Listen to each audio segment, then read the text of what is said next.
Hello everyone, welcome back to the channel, welcome to the channel if you're new around here. If you are new, do be sure to drop a like and subscribe. Today I'm doing like my Premier League 26-27 predictions.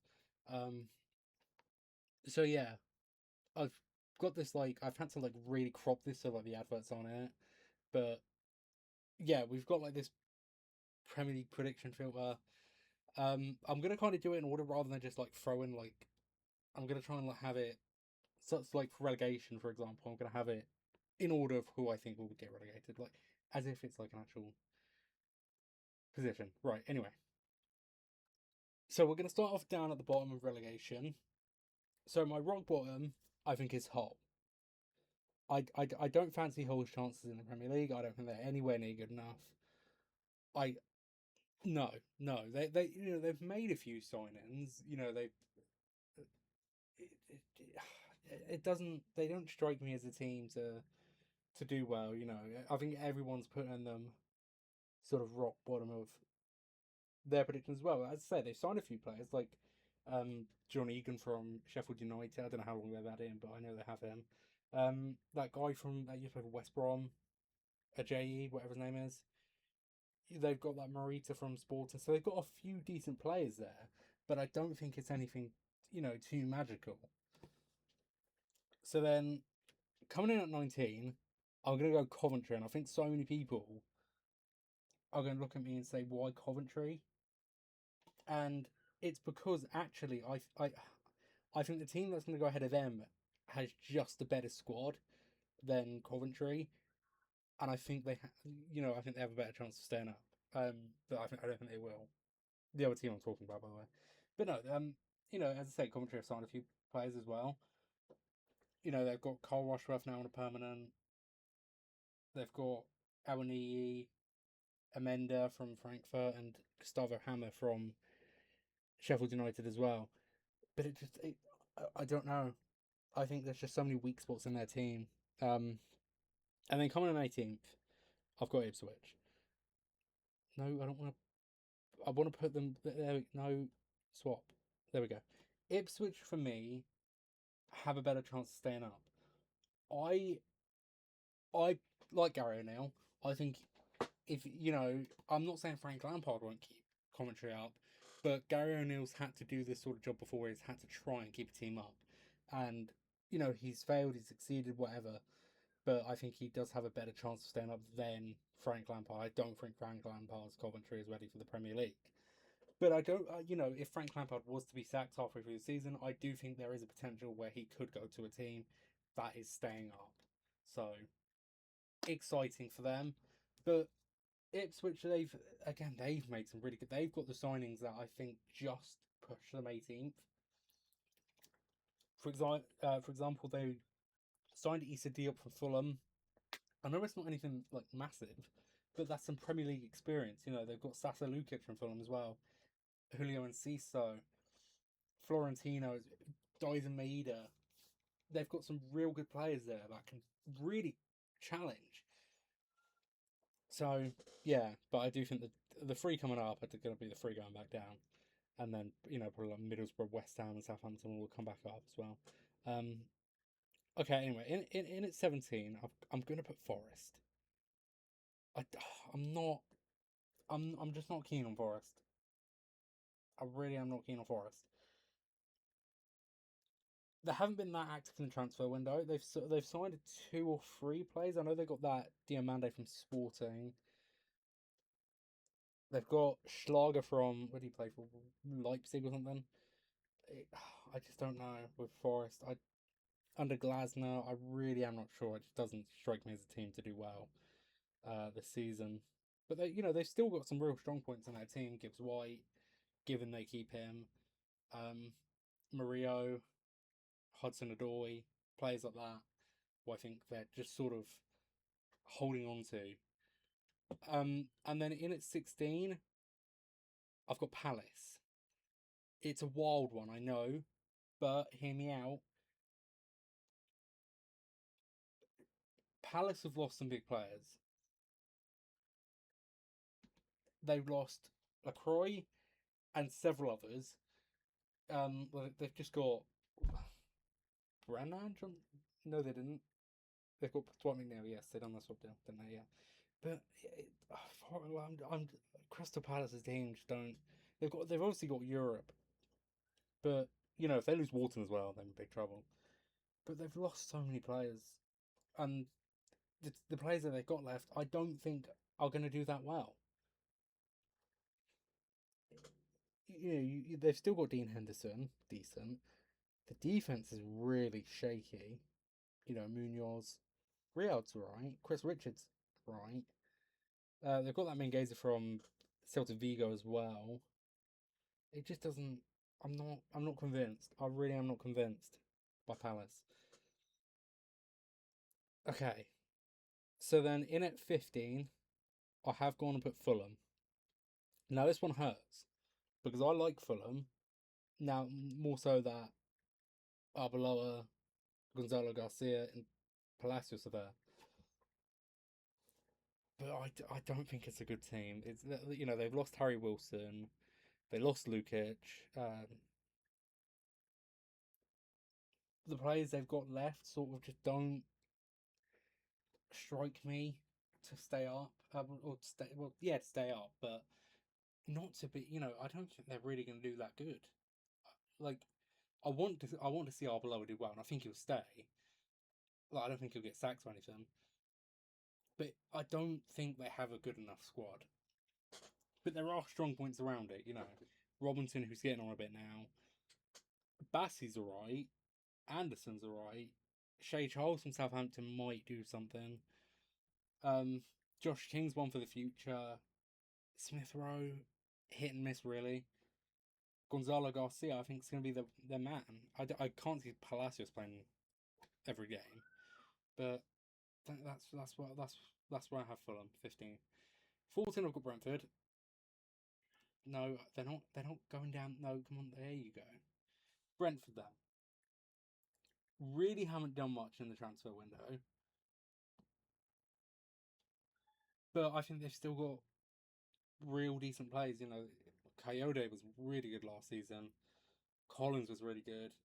Kingos Potter, Damsgaard, Thiago, great set of players there. But can you sort of say they're going to do as good as they did last season, or is this a season where they just dip in form? And I think that is what's going to happen. I don't see Thiago getting 20 goals again, or however many he got. I'm not. I'm not so sure about Brentford. I really am not. But I do think they've got great players, but I just don't think they're going to be competing for mid-table or Europa League or anything like that. So yeah, so they're in at 14. Coming into mid-table, so 9 to 13. My first team I've got is Leeds. People will probably be saying that's really late for Leeds. Like, surely they're going like the relegation battle. No, I'm happy with where Leeds are. I don't think Leeds are going to compete for Europa League. No way. So that obviously Leeds going in at 13. But I think Leeds have still got a good team on their hands under Daniel Farker. They've just signed James Trafford from City. I think their weakest point is their defence. Jayden Bogle. Nico Elvedi's a decent signing, but could be better. I think their defence is their weakest point in their team. Stack was really good for them last season. Wilson, I think, will be great for them. They've still got Calvert-Lewin, who, if he can stay fit again, great. I don't know. I just don't see them in a relegation battle. I think they'll be alright. I think they'll have a shaky start, but come mid-season, they'll start really picking it up. So yeah, Leeds in at 13. On at 12, then I've got Newcastle. Say what you want about Newcastle, their team has been absolutely ransacked, and I mean ransacked. Gordon, Tonali, Guimaraes, Trippier. I know he left on a free, but still Trippier. They might be even losing Lewis Hall. There's probably 2 or 3 names I've also missed as well. But they've lost pretty much all of their best players they've made some decent signings. Don't get me wrong; they've made some real good signings. Ones for the future. But we're talking about the present. At the moment, Newcastle don't have a team that Sunderland going to go over them again. Sunderland going to one up them again because the team Newcastle are left with isn't that good. I think if they need to really be keeping that Lewis Hall, they've got to be keeping Livramento, players like that. You can't afford to let Joelinton go. You can't afford to let Barnes go because then that is the literal downfall. Walter Marder, I think you give him this season. You just say to him, "Look, this is your season." Same with Whistle as well. They've. I would kind of play Walter Marder below Whistle or Whistle off the left or right, whatever you want, because both of them as a number 9 just weren't that good last season. They worked better when playing deeper. So, yeah, Newcastle win at 12. In at 11, then, I have got Everton.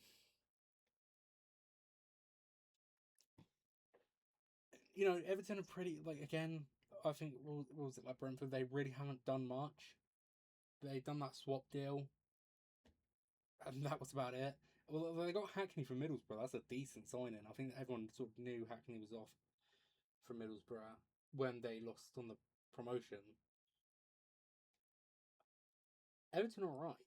I don't think they're a bad team, but I don't see them sort of competing for Europa League. Again, I think Everton will sort of struggle to begin with, but as time goes on, I think their form will pick up. So, yeah, Everton at 11. Going into 10 then, I've got Brighton. I like Brighton. I like the team they've built. I really do. They've lost Danny Welbeck, who is probably one of who was their most experienced player. They've got that striker promised David from Union Saint-Gilloise, who was decent. Obviously, he was playing Champions League football last season with them, but I think they missed out on that again this season. Union Saint-Gilloise. They got Vuskovic as well. I think they're like another team who I've still got put in, and I'm still going to talk about that. They have a sort of a combo of experienced players and younger players coming up. You look at Mitoma, he's quite an experienced player. Gross, Dunk, and they've got players like Minte, Costulas, who I really can't wait to see a lot more of this season, and Jack Hinchelwood. So there you have it. Brighton in was that 10? Yeah, I think so. Anyway, going on at 9, I've got Sunderland. Well, Sunderland are sort of like, yes, there we go. Sunderland are almost like Brighton as well, but they're not the team I'm sort of going on about. Sunderland, they brought in players like Thomas Meunier. Did they sign that Ronaldo from, that might have been last year, I can't remember, but they've made a few signings. That's all I know. But again, they've sort of got a combo of experienced players. Meunier, Xhaka, Alderete, players like that, and they have young players like Chris Rigg, Adingra, Talby, Sadiki, etc. It was really good last season. I really liked Sadiki last season, by the way.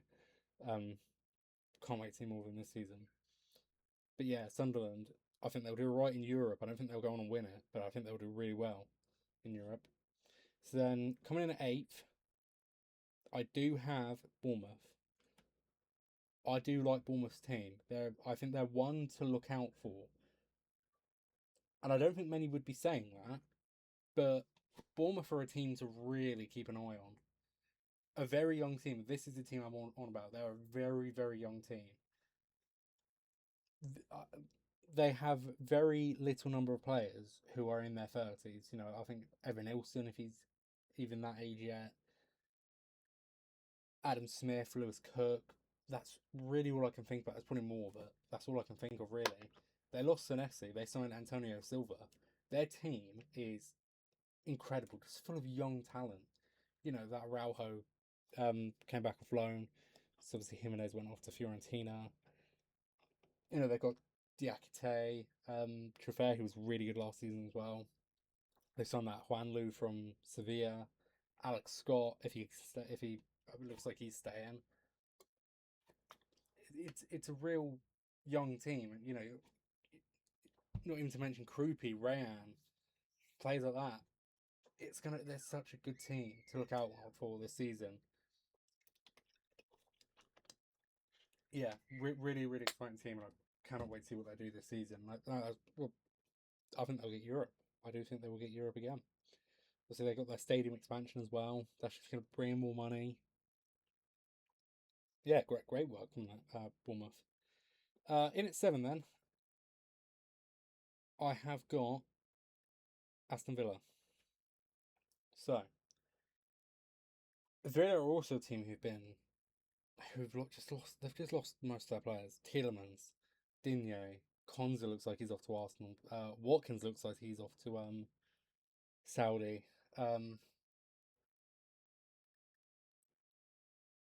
Yeah, they've lost so many names, so many names, and what they've got left, it's not that great. But it's Emery. I think he's got that. It's got what it takes. Villa can either shock everyone with what they've got left, showing that they can do it without the big names, or they will plummet right down. I hope to not see that because I do like Villa, but just with the squad they have left, if they lose those, well, obviously they've lost Tielemans, Digne, Konza, Watkins as well. I'm not convinced. I am not convinced. So I think one. So okay, right. So I've got 6 teams left. That's all. That's the big six. So, hang on, 2, 3, 4, 5. Oh, okay, no. So yeah, no. One more. Yeah, no. One more does go in here. Yeah, okay. Yeah. Tottenham are gonna get Europa League. Can I put them there, please? No. Oh, here we go. No, they're not gonna win the league. Tottenham then. They've put their hands in their pockets, got the money out. It's got to pay off. It has to pay off. They've also lost some names as well. Vicario's off to Juventus, I think it was. Their captain Romero, Colomwani's gone back to Juve as well. But they've made signings. They have made signings. Van Heck, Robertson on a free, great deal. Tonali, they spent big money for him. Mateus Fernandez as well. Savinho looks set to join them. So, they have spent the money. They really have. Senesi as well from Bournemouth. So they've done the business. And, people keep saying Spurs are just going to finish back down the relegation position. I do not see that at all.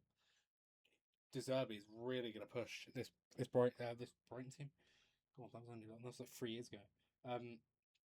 De Zerbi is really going to push this Tottenham team. Their midfield looks promising. It's stacked with midfielders, really. Gallagher, Sarr, Gray, Kulusevski, Bentancur, Mateus Fernandez, Tonali, Madison. A really stacked midfield. Their attack is there. Audebert, Solanke, Savinho. If they get Marmoush, I think if they can get Marmoush as well, that's a team. That is a real good team. I think. I wouldn't say they're going to surprise anyone because when you spend that money, they sort of have to do big. Like I like the signings. Yeah, that actually surprised me. But they don't even have Europe. But they're not like if they were to finish 6th, it wouldn't surprise me. And I don't see why it would for so many other people because they've spent the money. They've spent all this money because they need it's what they haven't been doing for the past couple of years. Or when they have, it just hasn't gone well. I mean, look at Kudus. It, yeah, it's just not. It hasn't gone well, and this has to be the season. This has to be the season. it all goes right. Because if it doesn't, and they finish back down in a relegation battle, then my goodness me, I don't think Tottenham are a stable team. Right, coming in at 5 then. Call me mad, I've got Man City. Right, they've lost Pep Guardiola, Rodri, Ake. I'm going to say Ake because he'd been there for a couple of years. Reinders, Savinho now. John Stones, Bernardo Silva. Probably missing a name or two. But you put them names are so important to Manchester City. When you think Manchester City, you think Rodri, you think John Stones, you think Bernardo Silva. Yeah, you can think Haaland. But, Bernardo Silva, captain. John Stones, captain. Rodri, captain. And now they don't have any of them. And I think they're going to struggle big time without them. Yes, they've brought in players like Elliot Anderson, but I don't think it's enough. On paper, it's a fantastic team that should be competing with Arsenal, but I don't see it. I think under Maresca they will really struggle. I said to my mum, who's a City fan, actually. I said I can see Maresca getting sacked because I don't see what his vision is. I'm not saying that he's that bad of a manager from the 3-0 loss, but what you need a clear vision. I just don't think he has that. I think he's just going in with the best players. It's almost that's what he did against Arsenal in the Community Shield final. It was like he just fielded the best players and just hoped for the best. I'm not keen on Maresca at City, and I think City's expectations would be way too high anyway, and it would just all come crashing back down on them. That's my take on it. But I might be wrong. They might just go ahead and win the league for all I know. But what do I know? Right, in at 4 then, I've got Chelsea. Can I put... Yeah, there we go. Xabi Alonso, Lacroix, Enzo Fernandez, Enzo Fernandez... Why am I even saying Enzo Fernandez? He's been there for ages. Morgan Rogers as well, God knows how many other names. The depth in their team is incredible. And again, Chelsea either struggle with Xabi or they do really well. I want to see Xabi do really well. I'd hate to see Xabi fail. But I think they will finish 4th. I think the thing that is really just not helping them out is I think their lack of experience. Yes, they've signed players like Jordan Henderson. Yes, they've signed Danny Welbeck. I don't think it's enough experience. I think Robin Sanchez is a weak point as well. I think he does concede a bit too many. But I think their main problem is their inexperience and how injury prone some of their players are. You look at Reece James, Levi Colwill, Palmer, if you must, and several others from the bench. It's still a good team. But I think, 2 years' time, we could be saying Chelsea are going to win the Premier League. And I think we should really be, with all the money they've been spending. I think Rodgers is going to be great for them with Palmer. That link up is going to be filthy. But that leads me on to my 3rd place. I've gone with Man United. I think a lot of people are going to be shocked at that and go, everyone's saying Man United are going to struggle. Yes, with Champions League football, they are going to struggle, but they've made signings.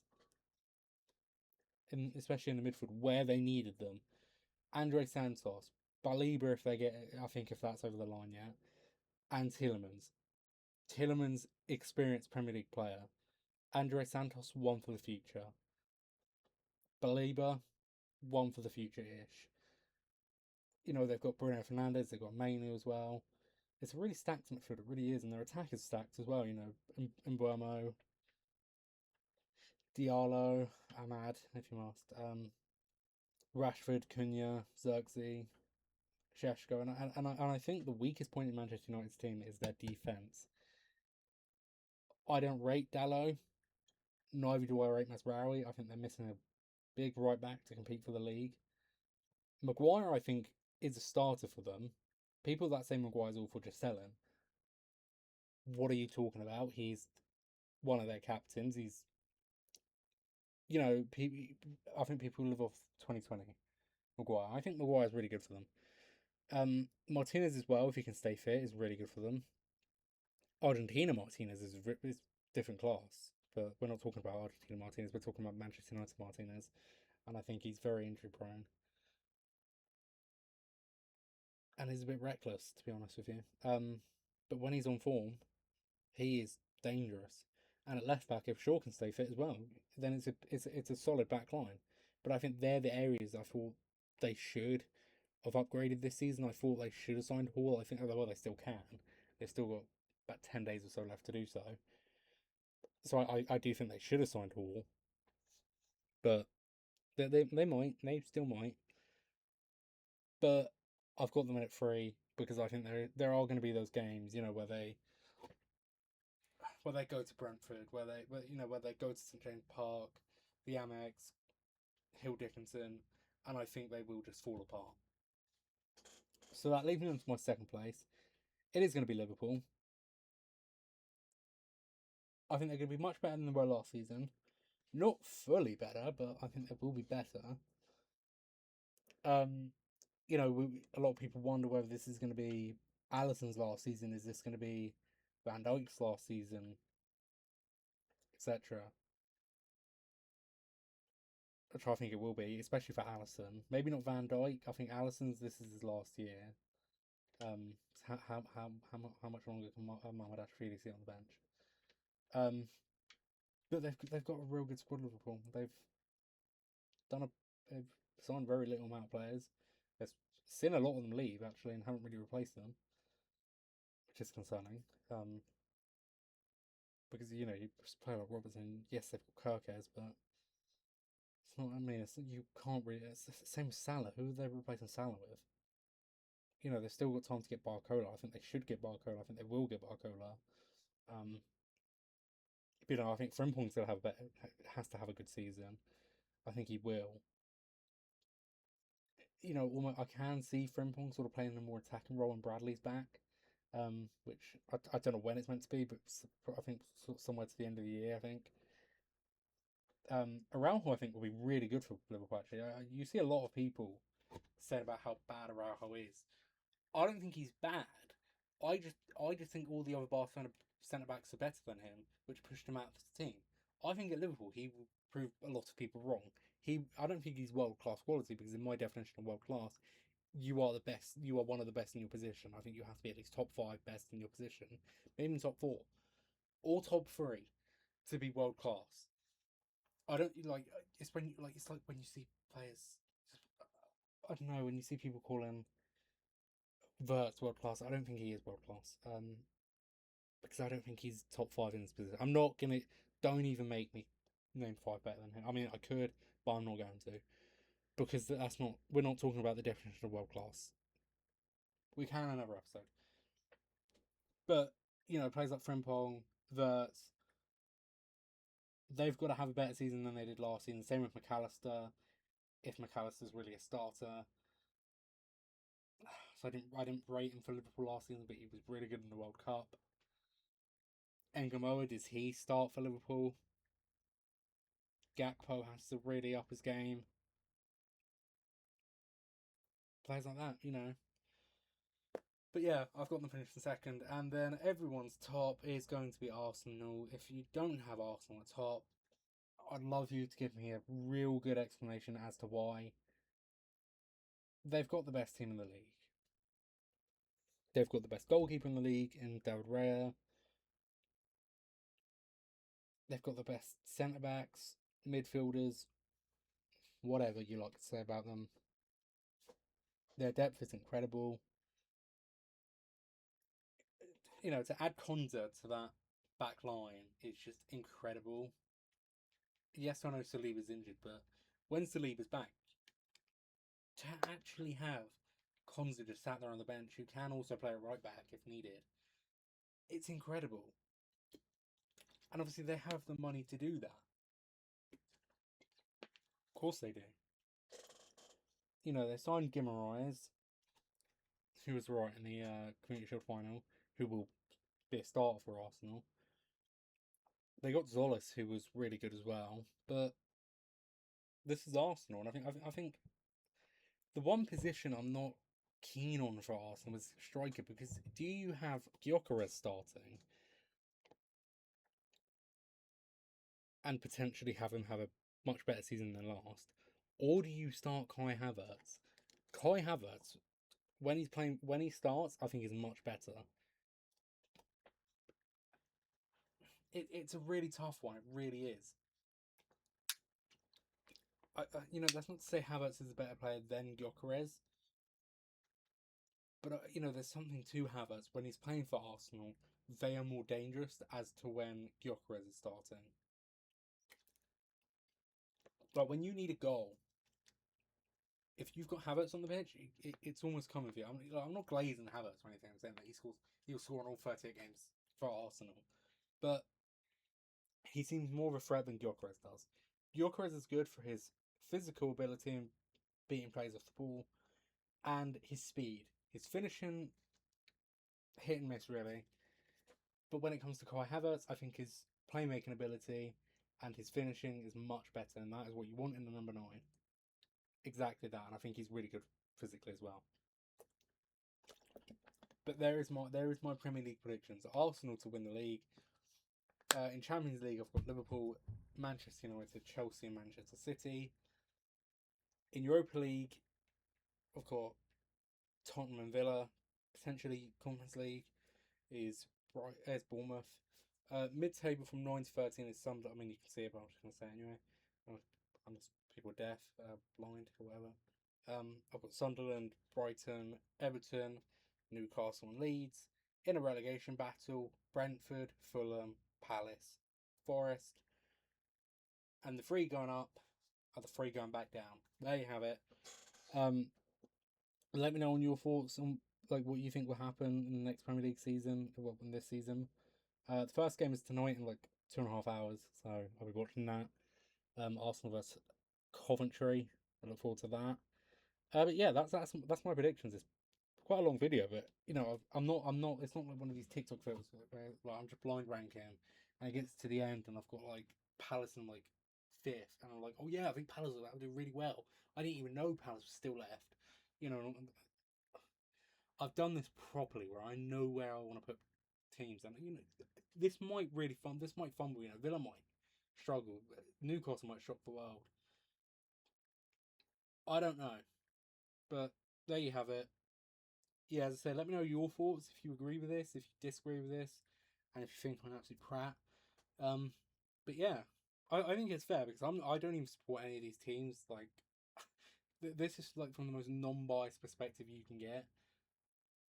I'm not one team here have I favoured. So there you go. I'll catch you on the next. Actually, whilst I've got you, I think I'm going to sneeze. I don't think I will. I know Manchester City is going to be sort of on and off. First live stream is tomorrow though. We'll be starting that from 8:15. I've got to do some like practice lives tonight. Make sure it all goes smoothly. It won't be public. It will not be public because that's just going to be really awkward. But no, I'll do like a practice live tonight or something, just see how it goes. But no, I do look forward to the first watch along tomorrow. Against Espanyol. I don't know if I'm going to do it for the Champions League as well. I'm not sure. I haven't really decided it yet. I might not. I don't know. It depends what games we get because there are going to be some games that I'm going to watch with my family because, they're if my sister's a United fan, my brother's a Liverpool fan, my other sister's a Chelsea fan, but we can't play Chelsea in house. As I said, my mum's a Liverpool fan, Liverpool fan, City fan. So if we end up playing an English team, then yeah, I'm gonna have to. We'll be watching that as a family. But if we pull like Villa or something, yeah, I'll watch all that. And it depends whether I'm in the mood for that. Work and that, seeing how that goes. That's all. Like if there's like a day I finish at like 7 p.m, then I'm not gonna want to come in and just start streaming immediately, respectively. But I don't know. We'll go over it like when. Well, I'll do like my draw reactions when it all comes out, which is I think next Thursday, so in a week's time, at like 5 o'clock something. I'll be watching that live. But I look forward to getting. If we, I swear to Christ, if we get Liverpool and City again, I'm gonna fume. I will rage. Seriously, I will. I can't. It does my head in how much we have to play them. Give me Aston Villa. Just please give me Aston Villa. I really want to play Aston Villa. I don't know why, but I really do want to play Aston Villa. Villa and United. There you go. I'd be so happy with Villa and United. Just anyone but City and Liverpool. But yeah, no, there you have it. I'll catch you on tomorrow's live. Peace.